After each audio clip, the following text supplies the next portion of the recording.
நீங்கள் பார்த்துட்டு இருக்கிறது கேவிஆர் லேர்னிங் சேனலோட இந்தியன் கான்ட்ராக்ட் ஆக்ட் 1872 அதோட கைண்ட்ஸ் ஆஃப் கான்ட்ராக்ட் நம்ம பார்க்க போகிறோம். நீங்கள் உங்களுக்கு பிடிச்சிருந்தா ஷேர் பண்ணுங்கள், லைக் பண்ணுங்கள் அண்ட் சப்ஸ்கிரைப் பண்ணுங்கள் சேனலை. உங்ககிட்டேருந்து நாங்கள் என்ன எதிர்பார்க்குறோன்னா உங்களுடைய கமெண்ட்ஸ் எதிர்பார்க்குறோம். நீங்கள் வேறு ஏதாவது போடணும் சப்ஜெக்ட்ஸ் ரிலேட்டடானா நீங்கள் காமர்ஸ் சப்ஜெக்ட்ஸ் ரிலேட்டடாக சொன்னீங்கன்னா நாங்கள் கண்டிப்பாக போடுவோம். நீங்கள் அப்படி ஏதாவது இருந்ததுன்னா உங்களுக்கு டவுட்ஸ் இருந்ததுன்னா கமெண்ட் செக்ஷனில் போடுங்க. கண்டிப்பாக உங்களுக்கு இருக்கக்கூடிய டவுட்ஸையும் நாங்கள் கிளியர் பண்ணுவோம். உங்களுக்கு தேவையான விஷயங்களையும் நாங்கள் கொடுப்போம். ஸோ நீங்கள் எங்களுக்கு உங்களுடைய ஆதரவை கொடுங்க. நெக்ஸ்ட் நம்ம பார்க்க போகிறது இன்றைக்கி கிளாஸிஃபிகேஷன் அக்கார்டிங் டு என்ஃபோர்ஸபிலிட்டி பற்றி பார்க்க போகிறோம். Void agreement. வாய்ட் அக்ரிமெண்ட்னா என்ன அப்படின்னு பார்த்தீங்கன்னா, வாய்ட் அப்படின்னாவே நல் அப்படின்னு அர்த்தம். ஏன் அப்படின்னா இந்த கான்ட்ராக்ட் என்ஃபோர்ஸபிள் ஆகாது. It cannot be enforceable by law because it is an void. It is an useless agreement. An agreement, according to section 2G, an agreement not enforceable by law is said to be void.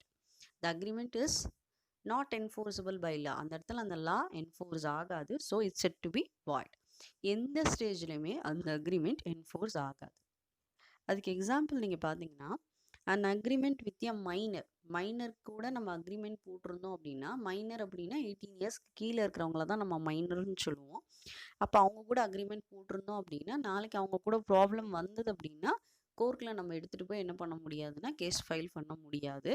அப்படி நம்ம file பண்ணாலும் அந்த agreement கண்டிப்பாக void அக்ரிமெண்ட்டுன்னு தான் court சொல்லும். So இதனால தான் என்ன சொல்கிறாங்க அப்படின்னா, இந்த இடத்துல இந்த எக்ஸாம்பிள் கொடுத்துருக்காங்க. So and agreement not enforceable by law, ஒரு அக்ரிமெண்ட் என்ஃபோர்ஸபிள் ஆகலை அப்படின்னா that is called as an void agreement அப்படின்னு சொல்லியிருக்காங்க. சரிங்களா? இன்னொரு எக்ஸாம்பிள் கூட சொல்லலாம். ஒரு மைனர் கேர்ளை ஒருத்தர் மேரேஜ் பண்ணிக்கிட்டாருன்னு அப்படின்னாலும் அந்த அக்ரிமெண்ட்டுமே கேன்சல் தான் ஆகும். ஸோ அதையுமே நம்ம என்னன்னு சொல்லுவோம் அப்படின்னா வாய்ட் அக்ரிமெண்ட் அப்படின்னு தான் சொல்லுவோம். நெக்ஸ்ட் நம்ம பார்க்க போகிறது வாய்டபிள் கான்ட்ராக்ட். வாய்டபிள் கான்ட்ராக்டை பொறுத்த வரைக்கும் இந்த contract will be enforceable by law. இந்த இடத்துல கான்ட்ராக்டில் லா என்ஃபோர்ஸ் ஆகும். ஆனால் அந்த options of other or others, இன்னொருத்தர் மூலிமா அந்த இடத்துல என்ன ஆகும் அப்படின்னு பார்த்தீங்கன்னா, அந்த கான்ட்ராக்ட் என்ன ஆகும் அப்படின்னு பார்த்தீங்கன்னா என்ஃபோர்ஸபிள் ஆகும் அப்படின்ற மாதிரி சொல்கிறாங்க. எப்படி அப்படின்னு பார்க்கலாம். எக்ஸாம்பிள் பாருங்கள். A patient who finds that the doctor attending on him is charging unreasonable fee. அதாவது என்னென்னா, ஒரு டாக்டர் ஒரு பேஷண்ட்டை அட்டன் பண்ணுறாரு. அந்த பேஷண்ட்டுக்கிட்ட அதிகப்படியாக அன்ரீசனபிள் ஃபீ அவர் வாங்கிடுறாரு. அப்போ அந்த பேஷண்ட் என்ன பண்ணுறாங்கன்னா ரிலீஃப்காக கோர்ட்டில் அப்ளை பண்ணுறாங்க. as there is no scope to use undue influence in such a contract. இந்த கான்ட்ராக்டை பொறுத்த வரைக்கும் undue influence நம்ம என்ன பண்ண முடியாது அப்படின்னா யூஸ் பண்ணிக்க முடியாது. அன்டியூ இன்ஃப்ளூயன்ஸ் யூஸ் பண்ணி அவங்கக்கிட்ட அதிகப்படியாக பணம் நம்ம என்ன பண்ண முடியாதுன்னா சார்ஜ் பண்ண முடியாது. அப்படி சார்ஜ் பண்ணியிருந்தோம் அப்படின்னா கோர்ட் நிச்சயமாக அவங்கக்கிட்ட என்னென்னா தேவைக்கு அதிகமாக எதுக்காக நீங்கள் மணி வாங்கியிருக்கீங்க அப்படின்னு அவங்கக்கிட்ட திருப்பி கேட்கும். ஸோ அதனால தான் என்ன சொல்கிறாங்க, என்ஃபோர்ஸபிள் அந்த இடத்துல லா ஆகும். அடுத்த options of other or others, அடுத்தவங்க மூலிமா அந்த இடத்துல என்ஃபோர்ஸ் ஆகும் அப்படின்னு சொல்கிறாங்க. நெக்ஸ்ட் நீங்கள் பார்த்தீங்கன்னா void contract. A contract which ceases to be enforceable by law. இந்த இடத்துல கான்ட்ராக்ட் என்ஃபோர்ஸபிள் ஆகுது, என்ஃபோர்ஸ் ஆன கான்ட்ராக்ட் வாய்ட் ஆகுது. when it ceases to be enforceable, எந்த இடத்துல இது என்ஃபோர்ஸபிள் ஆக போதும் அந்த இடத்துல ceases to be என்ன ஆகுது அப்படின்னா வாய்ட் ஆகுது அப்படின்னு சொல்கிறாங்க. எப்படின்னு பார்க்கலாம். A contract may be valid at the time when it is entered into. அந்த கான்ட்ராக்ட் வேலிடாக ஆயிருக்கு நம்ம உள்ள என்ட்ரி ஆகும்போது, but due to certain subsequent happenings, சில subsequent happeningsனால அது வாய்ட் ஆகிடுது. ஏன் வாய்ட் ஆகிடுது அப்படின்னு நீங்கள் பார்த்தீங்க அப்படின்னா, பி அக்ரி பண்ணுறாங்க, கியூவை நான் மேரேஜ் பண்ணிக்கிறேன், கியூஸோட டாட்டரை மேரேஜ் பண்ணிக்கிறேன் அப்படின்னு அவங்க அக்ரி பண்ணுறாங்க. பட் பி என்ன ஆகிடுறாரு அப்படின்னு பார்த்தீங்கன்னா மேரேஜுக்கு முன்னாலே டைஸ் ஆகிடுறாரு, அதாவது இறந்துடுறாரு. வேலிட் கான்ட்ராக்ட் தான் இது. மேரேஜ் அப்படிங்கிறது வேலிட் கான்ட்ராக்ட் தான். ஆனால் இது என்ன ஆகிடுது அப்படின்னா பி இறந்துட்டனால இந்த contract automatically it will B void. இந்த கான்ட்ராக்ட் என்ன ஆகுது அப்படின்னு பார்த்தீங்கன்னா வாய்ட் ஆகிடுது, யூஸ்லெஸ் கான்ட்ராக்டாக ஆகிடுது. இந்த கான்ட்ராக்டை நம்ம என்ஃபோர்ஸபிள் அந்த இடத்துல என்ன பண்ண முடியாதுன்னா பண்ண முடியாது. அவர் மேரேஜ் பண்ணியிருந்தாங்க அப்படின்னா it is enforceable by law. அவர் இறந்துட்டாரு அப்படிங்கிறதுனால இந்த கான்ட்ராக்ட் என்ஃபோர்ஸபிள் பை லா ஆனாலும் இது பிகம்ஸ் வாய்ட் ஆயிருக்கு அப்படிங்கிற மாதிரி அவங்க சொல்லியிருக்காங்க. நெக்ஸ்ட் நம்ம பார்க்க போகிறது அன்லாஃபுல் அக்ரிமெண்ட். அன்லாஃபுல் அக்ரிமெண்ட் அப்படின்னா என்னென்னா, an unlawful agreement is one that is not approved by law. இந்த இடத்துல லா அப்ரூவ்ட் ஆகலை, on some ground of public policy, சில கிரவுண்ட் ஆஃப் பப்ளிக் பாலிசினால ஆகலை. Such an agreement is void from the very beginning. இந்த மாதிரி அக்ரிமெண்ட் வந்து வெரி பிகினிங்லேயே வாய்ட் ஆகிடுது. தேர்ஃபோர் இது வந்து கோர்ட் ஆஃப் லாவில் என்ஃபோர்ஸ் ஆகாது அப்படின்னு சொல்லியிருக்காங்க. எப்படி பார்க்கலாம். And agreement is restraint of trade. Agreement அப்படிங்கிறது இது வந்து வர்த்தகத்தோட நிலையை குறிக்கிறது தான் இந்த இடத்துல என்ன அப்படின்னு பார்த்தீங்கன்னா அக்ரிமெண்ட். அப்போ அக்ரிமெண்ட் வந்து இந்த இடத்துல ரெஸ்ட்ரிக்ட் ஆகுது. எப்படின்னா அவங்களுடைய ப்ரொஃபஷன் பேஸ்லேயோ அவங்க occupation பேஸ்லேயோ.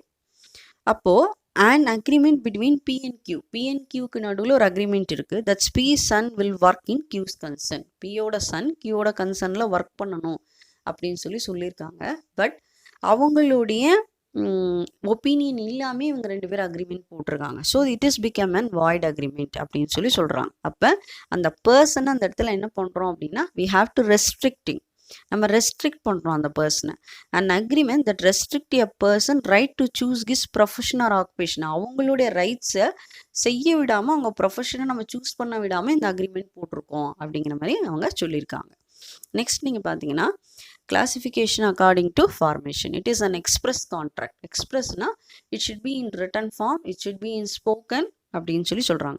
An express contract is one that is entered into by the parties. Parties enter ஆகுறாங்க வேர்ட்ஸ்னாலேயோ இல்லை ஸ்போக்கன்னாலேயோ. It will be in written form அப்படிங்கிறாங்க.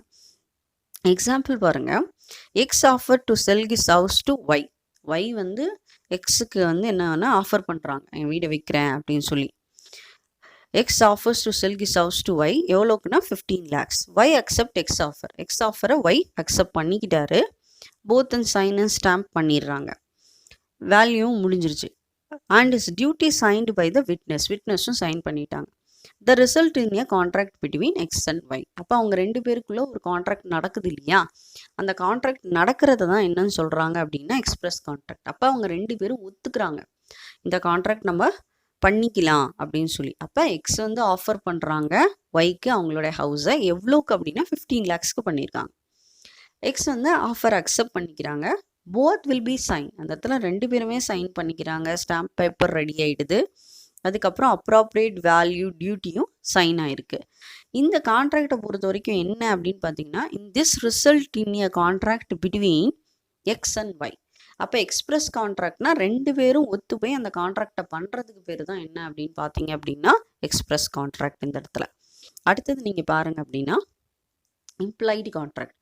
இம்ப்ளாய்டு கான்ட்ராக்ட்னா என்னென்னா எக்ஸ்பிரஸ் மாதிரி இந்த இடத்துல என்ன ஆகாது அப்படின்னா எக்ஸ்பிரஸிவாக வேர்டாவோ ஸ்போக்கனாக இருக்காது. அவங்களுடைய செயல்கள் மூலிமா தான் அந்த கான்ட்ராக்ட் வெளிப்படும். That is called as an implied contract. அப்போ an implied contract does not arise out of express promise. Express மாதிரி இந்த இடத்துல ப்ராமிஸ் அரைஸ் ஆகாது. By the parties but is inferred from their acts. அவங்களுடைய ஆக்ட் செயல்கள் மூலிமா தான் நமக்கு தெரியும். Or from the circumstances of a particular case. அப்படி இல்லைன்னா சில பர்டிகுலர் கேஸ், சில சூழ்நிலைகள்னால அந்த செயலை அவங்க செஞ்சுருப்பாங்க. எக்ஸாம்பிள் பாருங்கள். ஆஃபர் வந்து சினிமா தேட்டர் வந்து ஆஃபர் கொடுக்குறாங்க, டிக்கெட் வாங்குங்க அப்படின்னு சொல்லி. அந்த மூவியை பார்க்குறவங்க அக்செப்ட் பண்ணி போய் டிக்கெட்டை வாங்க பார்க்குறாங்க. ஸோ இதுதான் என்ன அப்படின்னு பார்த்தீங்கன்னா is the always result of implied contract. இந்த மாதிரி ஒரு செயலை செஞ்சு ஒரு ஆஃபரை நம்ம ஏற்றுக்கிறோம் அப்படின்னா தட் இஸ் கால்ட் அஸ் என்ன அப்படின்னு பார்த்தீங்க அப்படின்னா இம்ப்ளாய்டு கான்ட்ராக்ட் அப்படின்னு சொல்கிறாங்க. அடுத்ததாக நம்ம பார்க்க போகிறது quasi contract. A quasi contract is not actually enter into by the parties. இதில் வந்து பார்த்திங்கன்னா குவெசி கான்ட்ராக்டில் அவங்க என்டர் ஆக மாட்டாங்க. But is something imposed on a party of law. இந்த இடத்துல இம்போஸ் ஆகுது, லா வந்து இம்போஸ் ஆகுது. It is based on the principle that a person not be allowed to enjoy certain benefits. இந்த இடத்துல சில பெனிஃபிட்ஸ் அவங்களால என்ஜாய் பண்ண முடியாத போகுது அப்படின்னு சொல்கிறாங்க. At the cost of another. இன்னொருத்தரோட காஸ்ட் இருக்கிறதுனால அவங்களால என்ன பண்ண முடியுங்கன்னா என்ஜாய் பண்ண முடியல. அது எப்படின்னு பார்க்கலாம். ஏ வந்து பியோட எலக்ட்ரிசிட்டி பில்லை பே பண்ணுறாங்க. when the later is not in station to avoid disconnection. அவங்க அந்த ஊரில் இல்லாதனாலையும் at the same time disconnection electricity ஆகிடக்கூடாதுங்கிறதுக்காகவும் ஏவோட எலக்ட்ரிசிட்டி பில்லை யார் பே பண்ணுறாங்க அப்படின்னு பார்த்தீங்க அப்படின்னா பி பே பண்ணுறாங்க. So this is called as in what quasi கான்ட்ராக்ட்னு சொல்கிறது. A quasi contract is not actually enter into by the party. அந்த பார்ட்டி என்டர் ஆகி அந்த கான்ட்ராக்டை பர்ஃபார்ம் பண்ண முடியாது. அதுக்கு பதிலாக சம் பர்சன் வந்து உள்ளே இன்வால்வ் ஆகி அந்த கான்ட்ராக்டை முடிக்கிறதுக்கு பேர் தான் என்னன்னு நம்ம சொல்கிறோம் அப்படின்னு பார்த்தீங்கன்னா quasi கான்ட்ராக்ட் அப்படின்னு சொல்லி சொல்கிறது. இட் இஸ் வந்து பேஸ்ட் ஆன் த பிரின்சிபலை பேஸ் பண்ணி தான் இது இருக்குது அப்படின்னு சொல்லி சொல்கிறாங்க. அவங்களால அந்த பெனிஃபிட்ஸை என்ஜாய் பண்ண முடியாது அப்படிங்கிறாங்க. நெக்ஸ்ட்டு நம்ம பார்க்க போகிறது according to formation of contract முடிஞ்சிருச்சு. இப்போ நம்ம பார்க்க போகிறது according to performance of contract பார்க்க போகிறோம். இதில் ஃபஸ்ட் நம்ம பார்க்க போகிறது எக்ஸிக்யூட்டிவ் கான்ட்ராக்ட் நம்ம பார்க்கலாம். அண்ட் எக்ஸிக்யூட்டிவ் கான்ட்ராக்ட் அப்படிங்கிறது இது ஒன் தான். இந்த இடத்துல in which both the parties வந்து yet to fulfil their obligation. ரெண்டு பார்ட்டியுமே அவங்களுடைய ஆப்ளிகேஷனை சைமல்டேனியஸாக ஃபுல்ஃபில் பண்ணாங்கன்னா that is called as an executive contract அப்படின்னு சொல்லி சொல்கிறோம். எப்படின்னு பார்க்கலாம். L agrees to sell his wrist watch. L வந்து அக்ரி பண்ணிக்கிறாங்க, wrist வாட்ச் நான் விற்கிறேன் எம்முக்கு, எவ்வளோக்கு 500க்கு. இந்த கான்ட்ராக்டுக்கு பேர் தான் executive contract. Until L hands over the watch to M. என்ன பண்ணுவாங்க, அன்டில் என்னென்னா ஒன்று எல் வந்து அவங்களுக்கு வாட்சை கொடுக்கணும், எம் வந்து பேமெண்ட்டை பண்ணணும். ஸோ ரெண்டுமே சைமல்டேனியஸாக நடக்குது அப்படின்னா that is called as an executive contract.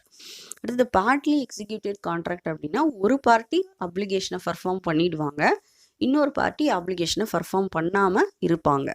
அப்போ அது எப்படின்னு பார்க்கலாம். Is a contract in which one party has already fulfilled his obligation and other is yet to fulfil his obligation. அவங்களோட ஆப்ளிகேஷனை எட் டு ஃபுல்ஃபில் பண்ண வேண்டிய தேவை இருக்குது. ஃபார் எக்ஸாம்பிள் என்ன சொல்கிறாங்கன்னா, ஒரு ஏ அப்படிங்கிற ஒரு பர்சன் வந்து பார்த்தீங்க அப்படின்னா கிராசரி ஷாப்பில் கிரெடிட் கார்டில் பேமெண்ட் பண்ணிடுறாங்க, பட் கிராசரி வந்து சேரலை வீட்டுக்கு டிபார்ட்மெண்டல் ஸ்டோர்லேருந்து. அப்போ ஒரு பார்ட் ஆஃப் ஆப்ளிகேஷன் பணத்தை பே பண்ணதுங்கிறது ஒரு பார்ட்டு முடிஞ்சிருச்சு, டிபார்ட்மெண்டல் ஸ்டோர்லேருந்து பொருள் வருதுங்கிறது இன்னொரு ஆப்ளிகேஷன். அப்போ அந்த ஆப்ளிகேஷனும் முடியல அப்படின்னா that is called as an partly executed contract அப்படின்னு சொல்லி சொல்கிறாங்க. ஸோ இதுதான் என்னது அப்படின்னா கிளாசிஃபிகேஷனை பொறுத்த வரைக்கும் 3 டைப்ஸ் ஆஃப் கிளாசிஃபிகேஷன் இருக்குது. According to enforceability, according to formation and then according to performance. அப்போ 3 டைப்ஸ் ஆஃப் கான்ட்ராக்டை நம்ம என்ன பண்ணியிருக்கோம்னா பார்த்துக்கிட்டு இருக்கோம் அப்படின்னு சொல்லி சொல்லலாம். இன்னும் நீங்கள் வேறு ஏதாவது தேவைப்பட்டது அப்படின்னா எங்களுக்கு இன்ஃபார்ம் பண்ணுங்கள். நீங்கள் சேனலை இவ்வளோ நேரம் பார்த்ததுக்கு ரொம்பவே ஹாப்பி. தேங்க்ஸ் ஃபார் வாட்சிங் my channel. Please subscribe, like and share the concept. இன்னொரு எக்ஸாம்பிள் கூட சொல்லலாம். ஒரு மைனர் கேர்ளை ஒருத்தர் மேரேஜ் பண்ணிக்கிட்டாருன்னு அப்படின்னாலும் அந்த அக்ரிமெண்ட்டுமே கேன்சல் தான் ஆகும். ஸோ அதையுமே நம்ம என்னன்னு சொல்லுவோம் அப்படின்னா வாய்ட் அக்ரிமெண்ட் அப்படின்னு தான் சொல்லுவோம். நெக்ஸ்ட் நம்ம பார்க்க போகிறது வாய்டபிள் கான்ட்ராக்ட். வாய்டபிள் கான்ட்ராக்டை பொறுத்த வரைக்கும் இந்த contract will be enforceable by law. இந்த இடத்துல கான்ட்ராக்டில் லா என்ஃபோர்ஸ் ஆகும். ஆனால் அந்த options of other or others, இன்னொருத்தர் மூலிமா அந்த இடத்துல என்ன ஆகும் அப்படின்னு பார்த்தீங்கன்னா அந்த கான்ட்ராக்ட் வந்து என்ன ஆகும் அப்படின்னு பார்த்தீங்கன்னா என்ஃபோர்ஸபிள் ஆகும்.